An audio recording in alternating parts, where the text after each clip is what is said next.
কাঠবাদাম খাবে? এভরিওয়ান, আজ আমার ডে 1 মর্নিং ওয়াকে। আর দেখো প্রথম দিন হাঁটতে হাঁটতে আমি কোথায় চলে এসেছি। আমার সাথে এসেছিল বোন, ভাই আর আমার একটা বান্ধবী। ভাইয়ের পায়ে বালু ভরাতে সেখানে দেখলাম একটা কুয়ো আছে, আর সেই জল দিয়েও পাটা ধুলো। শুনেছি এই বটগাছের নিচে নাকি সারা বছরই হাওয়া থাকে। আর দেখো জায়গাটা কত সুন্দর লাগছে। আর এই হচ্ছে আমার সেই বান্ধবী অনন্যা। আর এই দেখো একটা ইউনিক রাস্তা। এই রাস্তাগুলো কিন্তু শুধু গ্রামেই দেখা যায়।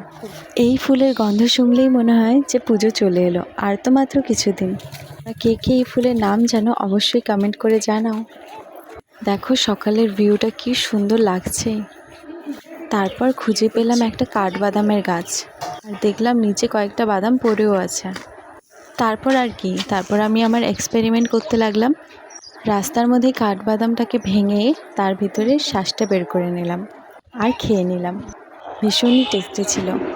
এরকম করে ডেইলি ভিডিও আসবে মর্নিং ওয়াকে, ডে 2 ডে 3 করে। তো তোমরা দেখতে ভুলো না, প্রত্যেক দিন 12টার আগে ভিডিও চলে আসবে।